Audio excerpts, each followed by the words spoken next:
kepadamu ya Bapa. Oleh karena berkat dan rahmat yang sudah Bapa berikan kepada kami hari ini Bapa di surga, kami boleh datang di hadapan Tuhan. Baik itu yang datang dalam tempat ibadah maupun di rumah masing-masing oleh karena siaran live ya Tuhan. Untuk itu Bapa di surga, kami berserah kepada Tuhan agar makna ibadah ini Bapa di surga benar-benar kami bisa nikmati. Sehingga ibadah di rumah masing-masing itu tak ubahnya dengan ibadah di tempat ibadah ya Tuhan. Karena kami yakin Engkau ada di mana-mana ya Tuhan. Terima kasih Bapa di surga dan kami semua siap untuk mendengarkan-Mu. Dalam nama Tuhan Yesus Kristus. Mari semua yang siap mendengarkan firman Tuhan bersama-sama kita berkata, amin. Ya salam saudara-saudaraku yang kasih. Mari kita akan buka Alkitab kita. Dari Injil Matius pada pasal yang ke-20 ayat 29 sampai dengan ayat yang ke-34. Demikianlah firman Tuhan. Dan ketika Yesus dan murid-muridnya keluar dari Yeriko, orang banyak berbondong-bondong mengikuti dia. Ada dua orang buta yang duduk di pinggir jalan mendengar bahwa Yesus lewat. Lalu mereka berseru, Tuhan, anak Daud, kasihanilah kami. Tetapi orang banyak itu menegur mereka supaya mereka diam. Namun mereka makin keras berseru katanya, Tuhan, anak Daud, kasihanilah kami.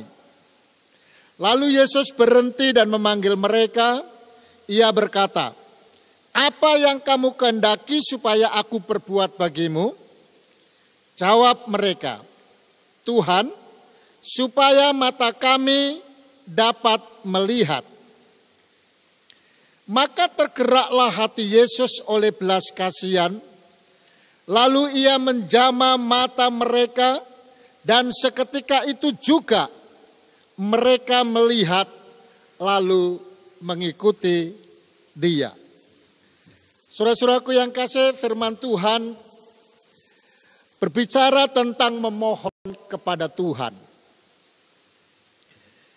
Kita melihat peristiwa yang pernah terjadi ini, tercatat agar kita bisa memahami sebuah kebenaran ilahi yang menunjukkan bahwasannya siapakah Yesus Kristus itu. Siapakah Allah yang sebenarnya itu.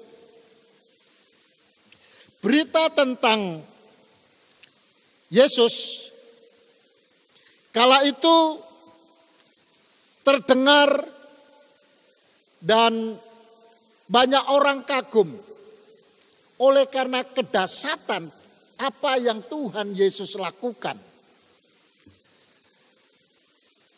Ada begitu banyak kejadian-kejadian orang-orang yang menderita sakit dan lain sebagainya ditolong olehnya. Dan dua orang buta ini juga mendengar berita itu. Itulah sebabnya saudara-saudaraku yang kasih, ketika mendengar tentang berita Yesus bisa menyembuhkan, sementara mereka dalam keadaan buta. Penyakit yang disebut buta itu, saudara-saudaraku yang kasih, itu adalah sesuatu yang menyesakkan.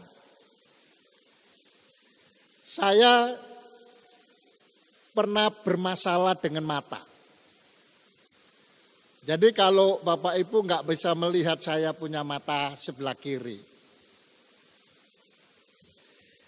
Mata saya sebelah kiri ini sudah pernah dilepas dari tempatnya, lalu kemudian dibersihkannya, terus dikembalikan lagi. Dan selama 2 bulan penuh saya ada di Jakarta, saudara-saudaraku yang kasih. Kala itu dioperasi di Jakarta Eye Center. Dokter menvonis itu mata bisa menjadi buta. Jadi ketika saya divonis akan bisa menjadi buta permanen, maka tentu saya bisa merasakan bagaimana orang buta yang terjadi ini. Menakutkan, tidak bisa melihat apa-apa, tidak mengenali apa-apa secara langsung, saudara-saudaraku yang kasih. Dan biasanya orang-orang yang seperti itu tidak mendapat atau kurang mendapat tempat di hadapan umum. Suka direndahkan, tidak dipandang dan lain sebagainya. Nah saudara, karena saya punya mata itu pendarahan di dalam bola mata. Retina mata saya itu sudah lepas. Itu yang terjadi. Ya. Jadi kalau saya sekarang ini bisa melihat dengan kedua bola mata saya, itu karena anugerah Tuhan. Ya, karena pertolongan Tuhan. Nah saudara, kita lihat perjumpaan dengan Yesus itu sebuah kerinduan. Itu yang terjadi, yang dialami oleh dua orang buta ini. Tidak disebutkan namanya memang. Saudara, makanya ketika dikatakan dalam ayat yang ke-30, ada dua orang buta yang duduk di pinggir jalan mendengar bahwa Yesus lewat. Sontak oleh karena kerinduannya untuk bisa berjumpa dengan Yesus. Ya. Maka dia langsung berteriak, langsung berseru. Lalu mereka berseru, Tuhan, Anak Daud, kasihanilah kami. Saudara, mukjizat Allah terjadi. Jawaban Allah itu akan diberikan ketika orang yang menghadapi problem dalam kehidupannya, termasuk problem orang buta ini, saudaraku, itu diperlukan sebuah keyakinan di dalam dirinya. Dua orang buta itu sangat mengakui otoritas Yesus. Bahwasanya Yesus itu berkuasa. Yesus itu bisa menolong dan bisa menyembuhkan. Maka itu langsung dia katakan Tuhan.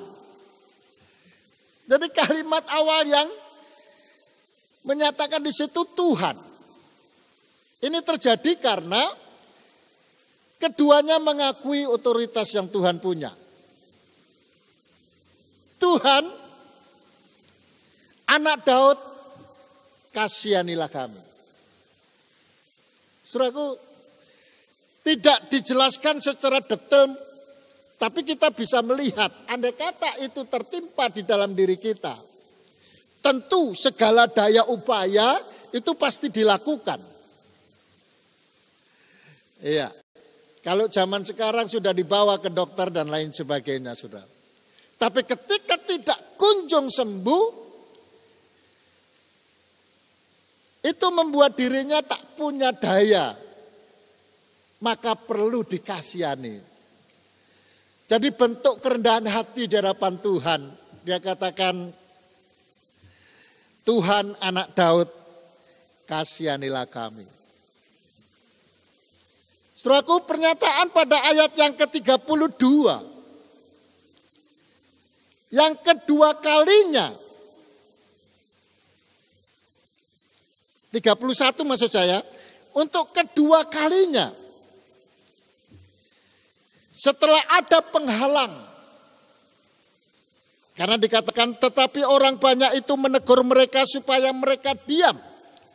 Namun mereka makin keras berseru katanya, Tuhan Anak Daud, kasihanilah kami.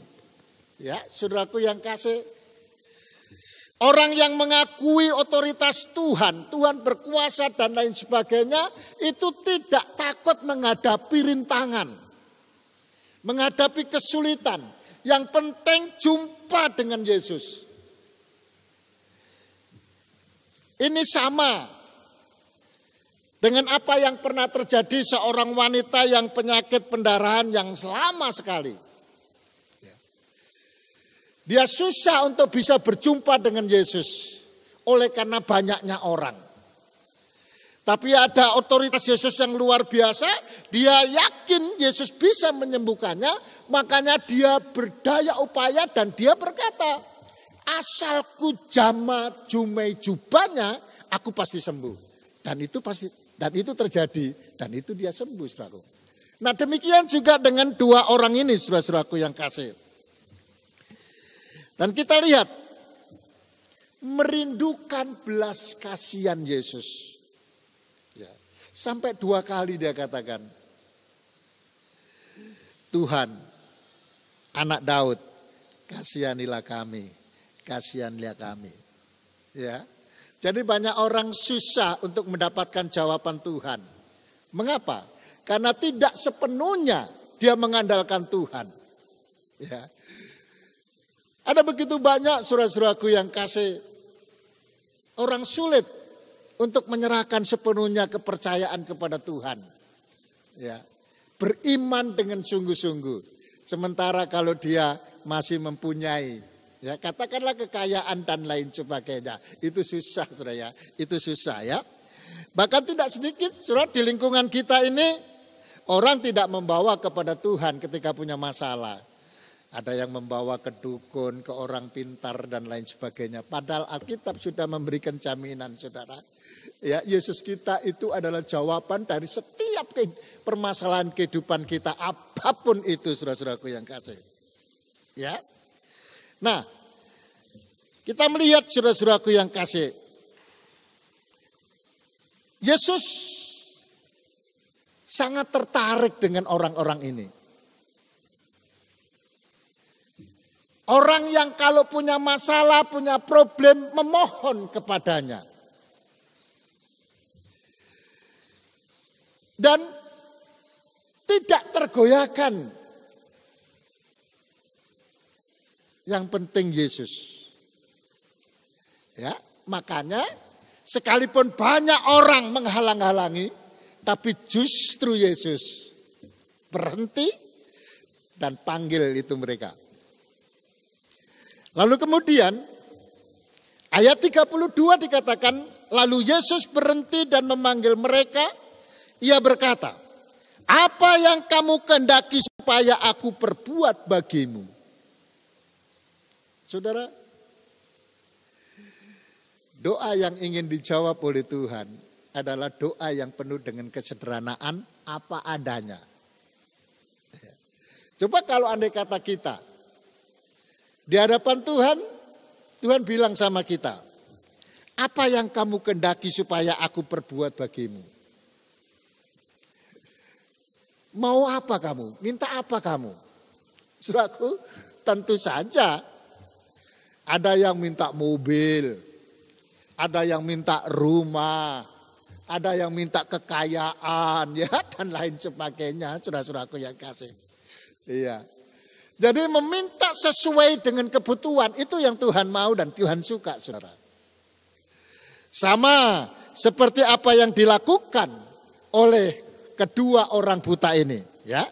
Ayat 33 jawab mereka, Tuhan, supaya mata kami dapat melihat.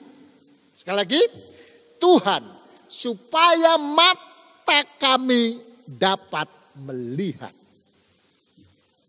Saudaraku, meminta sesuai dengan kebutuhan. Ya, itu yang Tuhan suka. Ya. Percayalah, Tuhan akan beri bisa lebih dari apa yang kita butuhkan. Ya, bisa lebih daripada apa yang kita butuhkan. Ya. Jadi saudara-saudaraku yang kasih, itulah sebabnya Yesus lalu dengan kerelaan hatinya, ya, dia mengasihi mereka. Alkitab mengajarkan kepada kita, saudara, untuk mendapatkan mukjizat daripada Tuhan, itu tidak diperlukan iman yang besar. Ya. Berbicara tentang iman, Orang sudah mulai, sesuatu yang sulit untuk bisa dipahami. Apalagi kalau mengatakan kita bisa mendapatkan pertolongan Tuhan, mukjizat Tuhan kalau kita punya iman besar. Takut orang, saudara. Maka Tuhan mengajarkan kepada kita. Ternyata untuk mendapatkan jawaban daripada Tuhan atas problem hidup kita,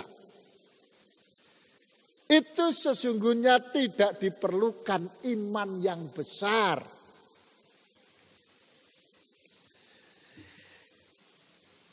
Coba kita baca di dalam Injil Matius pada pasal 17 ayat yang ke-20. Dikatakan begini. Ia berkata kepada mereka, karena kamu kurang percaya, sebab aku berkata kepadamu, sesungguhnya sekiranya kamu mempunyai iman sebesar, saudaraku, kalimat ini kalau titik, umat Tuhan pada takut. Ya, kalau kalimat ini titik sampai di situ, sesungguhnya sekiranya kamu mempunyai iman sebesar, ya, waduh, umat Tuhan akan takut. Karena iman itu berbicara sesuatu yang banyak di luar nalar kita, saudaraku. Susah untuk kita bisa pahami, kita ikutin. Tapi kalau kita selesaikan itu firman Tuhan, dia mengatakan sesungguhnya sekiranya kamu mempunyai iman sebesar biji sesawi saja. Memang kalimatnya ini luar biasa ya. Kalimat yang gampang dan mudah dicerna sebetulnya bukan sebesar. Ya. Sekecil biji sesawi. Kenapa? Karena biji sesawi itu kecil. Dan bukan hanya kecil, tetapi sangat kecil. Ya, sekali lagi sesungguhnya sekiranya kamu mempunyai iman sebesar biji sesawi saja, kamu dapat berkata kepada gunung ini, pindah dari tempat ini ke sana. Maka gunung ini akan pindah dan takkan ada yang mustahil bagimu. Jadi saudara-saudaraku yang kasih, ya ini pelajaran yang sangat bagus sekali. Ya, kita lihat. Tentu kita mengetahui dari pembelajaran kita oleh hamba-hamba Tuhan, pendeta-pendeta terdahulu yang sudah pernah mengkhotbahkan tentang biji sesawi. Kita lihat sebesar apakah atau bagaimanakah sesawi itu. Seperti yang tertulis dalam Matius pasal 13 ayat yang ke-32. Maaf saudara, ini biji sesawi. Ya, orang Karo ini kalau tentang biji-bijian banyak yang tahu. Saudaraku, bukan biji sawi ya. Jadi biji sesawi dengan biji sawi itu beda. Ya, walaupun kalimatnya hampir-hampir mirip. Biji sesawi dengan biji sawi itu beda. Mungkin kalau kecilnya sama-sama kecil, saudaraku. Tapi kita lihat apa yang dikatakan oleh Alkitab. Demikian firman Tuhan, memang biji itu yang paling kecil dari segala jenis benih, tetapi apabila sudah tumbuh, sesawi itu lebih besar daripada sayuran yang lain. Bahkan menjadi pohon sehingga burung-burung di udara datang bersarang pada cabang-cabangnya. Jadi kenapa Tuhan tidak pakai biji sawi, tapi Tuhan pakai biji sesawi? Karena setelah tumbuh hasilnya beda. Kalau sawi, berapa sih tingginya pohon sawi? Saudaraku, kalau ada pohon sawi tingginya 1 meter itu sudah luar biasa. Tapi kalau sesawi itu bisa tinggi beberapa meter di atas kita. Sampai burung-burung, Alkitab berkata, itu membuat sarang di situ. Ya. Loh, kalau pohon sawi mana mungkin burung bersarang di situ, saudara-saudaraku yang kasih ya. Jadi iman yang kecil saja, saudaraku, itu bisa mendatangkan mukjizat yang begitu besar.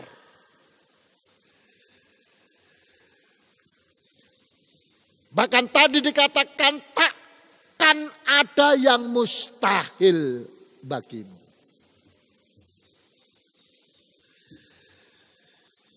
Lalu kita bayangkan saudara-saudaraku yang kasih.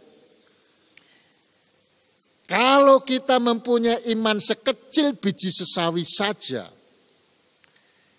mampu memindahkan gunung, maka tentu tidak perlu khawatir akan hidup ini. Ya, sekarang ini yang sangat ditakutkan oleh negeri-negeri bangsa-bangsa itu adalah corona. Tapi Tuhan mengatakan tidak ada yang mustahil bagimu. Tuhan mengatakan aku berserta dengan engkau. Tuhan mengatakan aku memberkati engkau. Ya, jadi saudara-saudaraku yang kasih, kalau kita punya masalah dan kita punya problem, ayo kita ikuti seperti 2 orang buta ini. Memohon kepada Tuhan. Berseru kepada Tuhan. Hanya Tuhanlah yang bisa memberikan kepada kita kemenangan. Haleluya. Mari kita akan berdoa untuk firman Tuhan yang sudah kita dengarkan bersama.